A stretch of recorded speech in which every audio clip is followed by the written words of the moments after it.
हजुरले ढोगेर सम्मान दिनुभयो, हामीले पनि उठेर हजुरलाई सम्मान दिन चाहन्छौँ है त एकचोटि।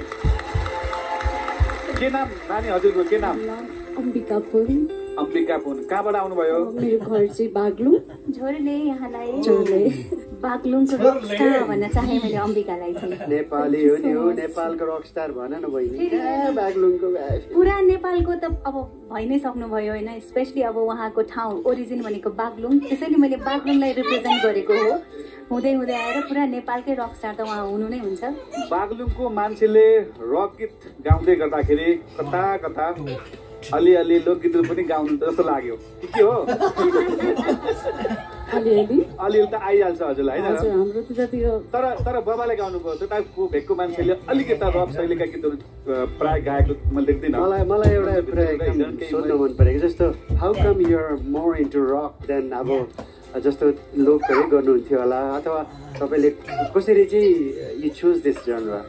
हाम्रो बागलुङमा मलाई याद छ सानो भन्दा नि स्कुल पढ्ने बेलामा कन्सर्ट थियो, मैले फर्स्ट टाइम देखेको गिटार भन्ने कुरा होइन, त्यतिखेर एकदम मजा लागिरहेको थियो क्या। अनि मलाई जनर थाहा थिएन यो, अनि यत्तिकै मन पऱ्यो।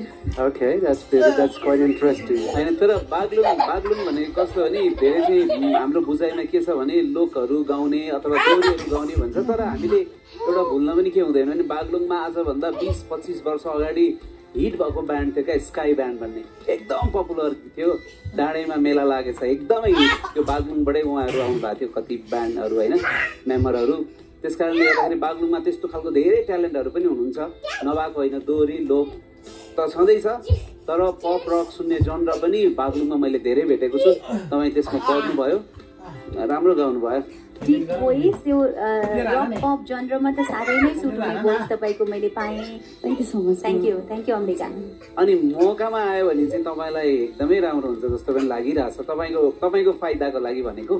अनि मैले राम्ररी तपाईँलाई कोच गर्न सक्छु जस्तो लाग्यो तपाईँको चोइस सङ सेलेक्सन हेर्दाखेरि पनि। सो आई वान्ट यु, तपाईँलाई म एकदमै नजिक सम्झेर बोलाउँछु, तपाईँ पनि नजिक सम्झेर यो टिम जोइन गर्नु होला। मैले चाहिँ सोचेको थिएन कि हजुरहरू सबैजना फर्किनुहुन्छ होइन, एकजना पनि फर्किनुहुन्छ भने मैले सोचेको पनि थिएन। एकदमै धेरै थ्याङ्कफुल छु हजुर सबैजनाप्रति। म सानो सजेसन माग्न चाहन्छु।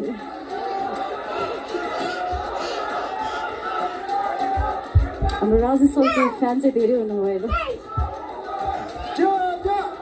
हाम्रो नाम सरहरू सबैप्रति एकदमै धेरै आभार व्यक्त गर्दछु। धेरै धेरै सम्मान छ हजुरहरूलाई। अब सबैकोमा जान मिल्दैन, फर्केर जानु नरिसाउनुहोस् न। प्रमोद सरलाई चुज गर्न चाहन्छु।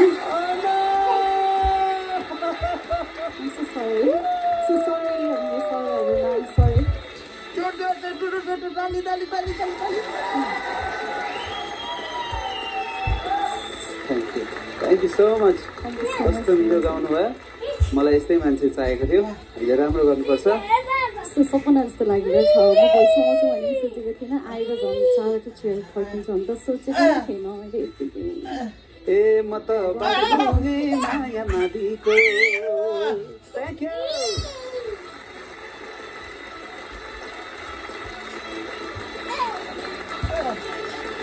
यस गरिदिनु। बुढो हड्डी जान्छ हो साथी, नगर न नगर क्या, बुढो हड्डी जान्छ।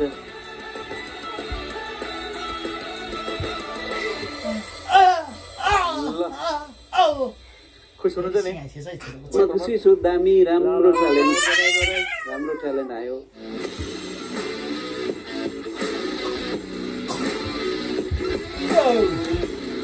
यो सिजनको मुख्य त्रास भनेकै कोच प्रमोद हुनुहुन्छ। उहाँलाई धेरै सिजन जितेको अनुभव पनि छ र कस्तो ट्यालेन्टलाई आफ्नो जालमा पार्ने तर कसरी पार्ने भन्ने कुरा उहाँलाई राम्रैसँग थाहा छ।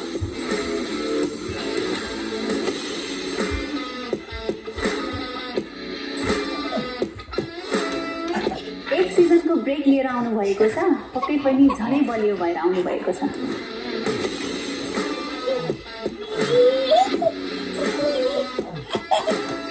कोच प्रमोदकोमा जाने ट्यालेन्ट्स र मेरोमा आउने ट्यालेन्ट्सहरूको जनरल लगभग एउटै भएको हुनाले योपालि राम्रो ट्यालेन्ट्सहरू मेरोमा ल्याउनको लागि कोच प्रमोदसँग अलिकति धेरै प्रतिस्पर्धा